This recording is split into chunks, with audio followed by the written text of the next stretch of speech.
ज्योतिबा माझा.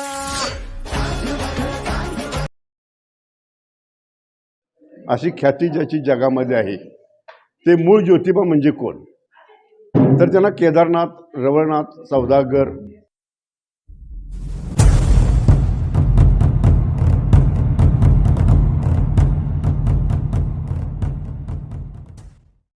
ज्योतिबाच्या नावानं चांग भलं. हम लोग हैं कोल्हापुर में और हम लोग आज जा रहे हैं ज्योतिबा मंदिर में. मेरे दोस्त ने मुझे कहा कि अगर तू कोल्हापुर आया तो ज्योतिबा का दर्शन ज़रूर करना. महालक्ष्मी का तूने दर्शन किया तो ज्योतिबा का भी ज़रूर करना. और बहुत सारे लोग यहाँ पे आपको ऐसे बताएंगे कि महालक्ष्मी का दर्शन ज्योतिबा करने महालक्ष्मी जाना चाहिए. कुछ नहीं है, क्योंकि देखो आपको जहाँ पहले टाइम मिला, महालक्ष्मी ज्योतिबा जहाँ पे भी पहले टाइम मिला आप जाके दर्शन करो. ये तो लोगों ने बनाया हुआ है, लेकिन आपको जहाँ पे भी पहले टाइम मिला वहाँ पे पहले जाओ दर्शन करने. अभी मैं जा रहा हूँ ज्योतिबा में. ज्योतिबा के बारे में बताऊँगा. जो भी कोल्हापुर के महाराष्ट्रन लोग हैं उनके ये कुल देवता रहते हैं ज्योतिबा.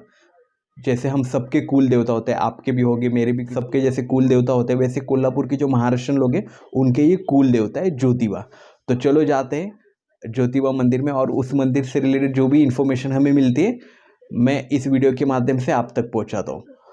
तो बोलो ज्योतिबाच्या नावानं चांग भलं. वो कहते हैं ना, जब भगवान का बुलावा आता है तो आप कैसे भी करके वहाँ पे पहुँच ही जाते हो.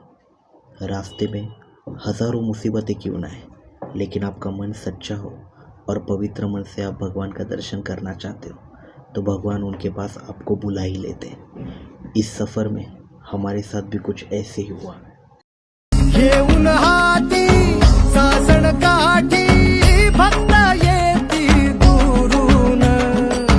शंकराच्या अवताराला बघती डोळ भरून. हे दौडत आला सफेद घोडा घेऊन देवाला. दख्खनचा राजा ज्योतिबा माझा. ज्योतिबा ऊपर जाते समय ये व्यू देख के मैं रुक गया. एक्चुअली यहाँ पे अभी रात को लाइट्स नहीं इतना दिखेगा नहीं, पर ये जो लाइट्स आपको दिखाई दे रहे हैं ना, सब ये जो छोटे छोटे यहाँ पे लाइट्स दिखाई दे रहे, ये ऊपर से पूरा कोल्हापुर दिखता है. बहुत ही ब्यूटीफुल व्यू. आप कभी इस तरफ से जाओगे रात के टाइम पे ज्योतिबा के लिए, यहाँ पे रुक के व्यू ज़रूर देखना.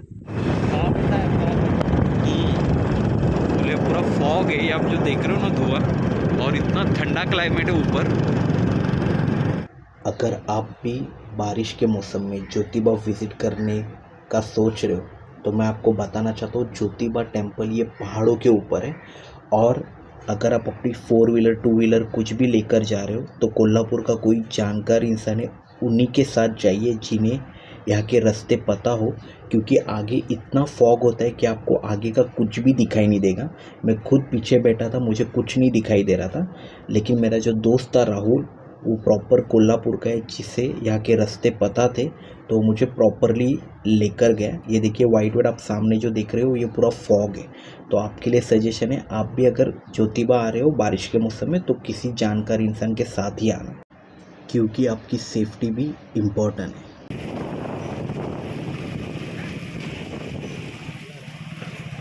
छत्रपति शिवाजी महाराज की जय. ज्योतिबा में एंट्री करने के बाद आपको बहुत सारे ऐसे स्टॉल्स है यहाँ पे जहाँ से आप सब ले सकते हो, हार फूल वगैरह. हम लोग ने थाली लिया हुआ है और बहुत ही ठंडा क्लाइमेट है इधर, बहुत ही ठंडा है. ये डोंगरात नांदतो अन संकटात तारतो.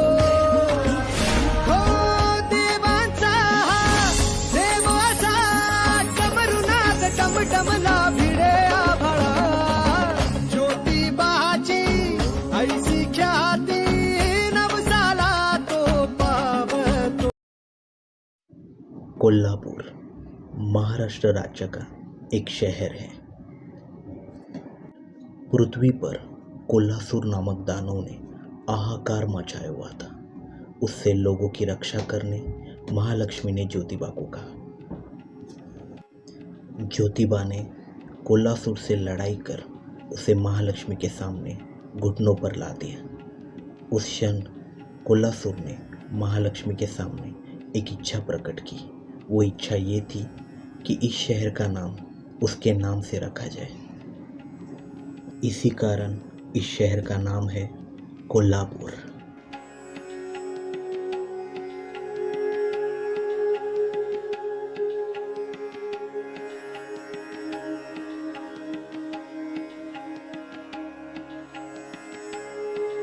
हे तोफे जे के हे ओरिजिनल आहे. अच्छा, ओरिजिनल तोफ आहे. वा.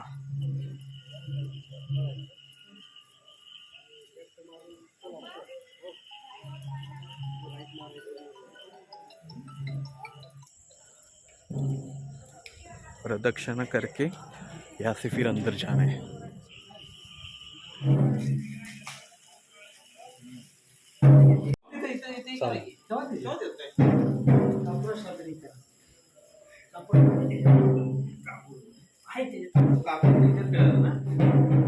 ठेव तसा सांग बस.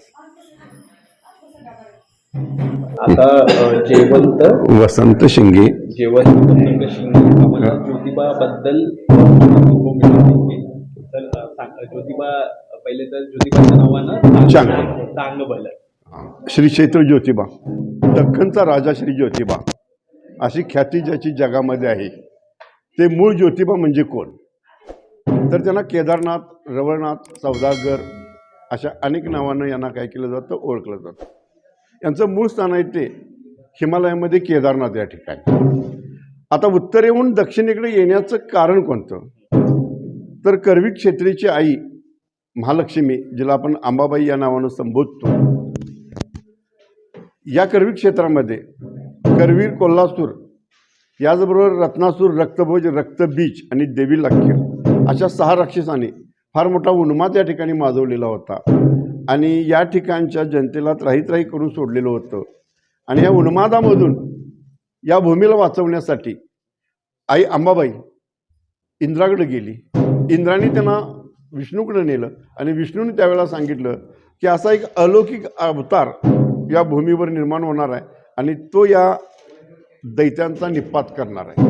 मग ते त्या ठिकाणी गेल्यानंतर महालक्ष्मी विष्णूबरोबरच त्या शंकराच्या कैलास या ठिकाणी गेल्यानंतर शिवशंकर आणि विष्णू यांनी सांगितलं, ब्रह्मा, विष्णू, महेश, चौथा जमदग्नी ऋषी या 5 तत्वांची एक ज्योत या ठिकाणी निर्माण होईल आणि त्या ज्योतीतून जे बटुभैरव स्वरूप निर्माण होईल तो म्हणजे ज्योतिबा असेल आणि तो तुम्हाला या दक्षिण मोहिमेमध्ये या राक्षसांचा निपात करण्यासाठी फार मोठी मदत करेल.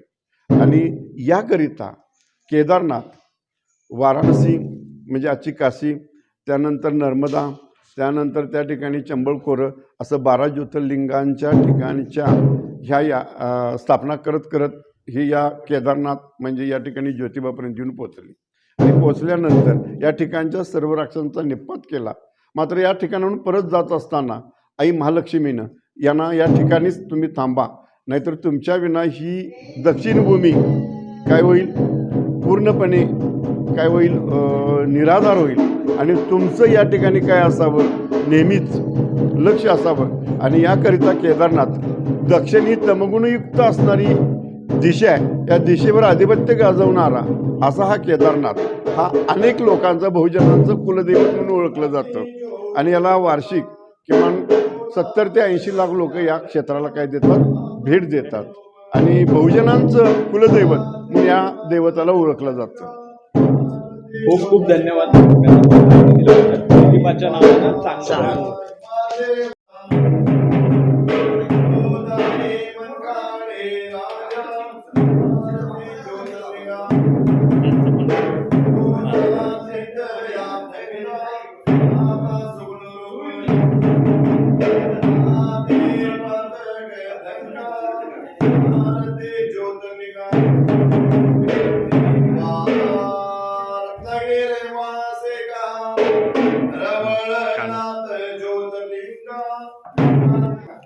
हे आता पहिले गणपती बाप्पाकडे आरती करतात का?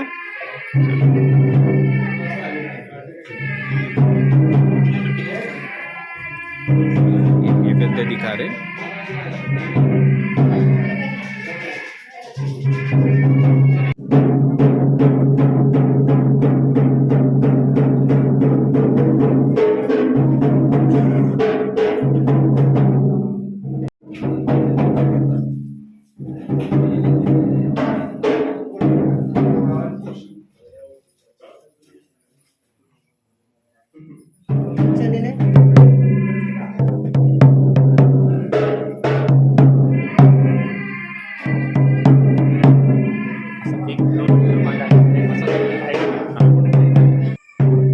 हमारा दर्शन बहुत अच्छे से हुआ और मैं पंडित जी ने प्रसाद भी दिया।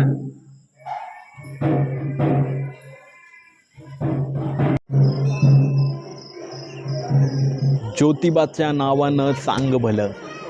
आई होप सो इस वीडियो के माध्यम से आपको यहाँ की सारी इन्फॉर्मेशन मिल गई होगी और मेरा भी दर्शन बहुत अच्छे से हुआ। पहली बार आया था ज्योतिबा में, लेकिन बहुत अच्छे से दर्शन हुआ और आते समय हम लोग को ऐसा लगा कि बहुत फॉग था तो दर्शन अच्छे से हो गया नहीं, लेकिन यहाँ आने के बाद पता चला ज्योतिबा ने दिल से हमें बुलाया था क्योंकि हमारा दर्शन बहुत अच्छे से हुआ। और राहुल, तुम्हें आने के बारे में कुछ बोलना है ना यहाँ पे आते समय, अगर फॉग का कुछ? अगर आप स्पेशली बारिश के टाइम पे आ रहे हो तो यहाँ पे ज्योतिबा पे, तो थोड़ा सा एक चीज़ का ध्यान रखो, 7 बजे के बाद बहुत फॉग रहता है, तो थोड़ा सा संभाल के ड्राइविंग कीजिए क्योंकि जो नए लोग हैं उनको रास्ता वगैरह मतलब अंदाज़ नहीं रहता। उस चीज़ का थोड़ा सा ख्याल रखो और प्लीज़ कीप सेफ ड्राइविंग। बहुत अच्छी इन्फॉर्मेशन दिया और सच में हम लोग जब बाइक से आ रहे थे फॉग से आगे कुछ भी नहीं दिख रहा था। एक साइड हम लोग रुके, मैंने ये भी बोला कि क्या करेंगे, जाएंगे कि नहीं, लेकिन राहुल ने बोला नहीं, कोल्हापुर आया तो चल तुझे दर्शन। सच में यहाँ आने के बाद ऐसे लगा कि सच में ज्योतिबा ने मुझे बुलाया था, हमें बुलाया था, क्योंकि अंदर वीडियो फ़ोटो अलाउड नहीं, फिर भी हमें वीडियो शूट करने दिया और बहुत अच्छे से पंडित जी ने इन्फॉर्मेशन दी, तो बहुत अच्छे से मेरा दर्शन हुआ। आई होप सो ये वीडियो आपको भी अच्छा लगा होगा। अगर वीडियो पसंद आया तो आप करना लाइक और subscribe end share please. Thank you. ज्योतिबाच्या नावानं चांग भलं। ज्योतिबाच्या नावानं हो महादेवा महादेवा ही करवीरची महालक्ष्मी आज तुला साकडं घालतीये। या दख्खनच्या रक्षणार्थ धाव तू आता, धाव महादेवा धाव धाव।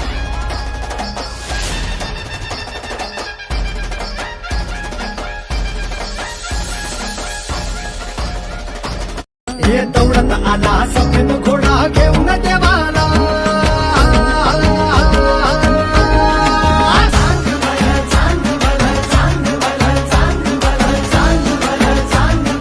ज्योतिबाच्या नावानं आहे हाक मारलीस का ग मला? दख्खनचा राजा ज्योतिबा माझा।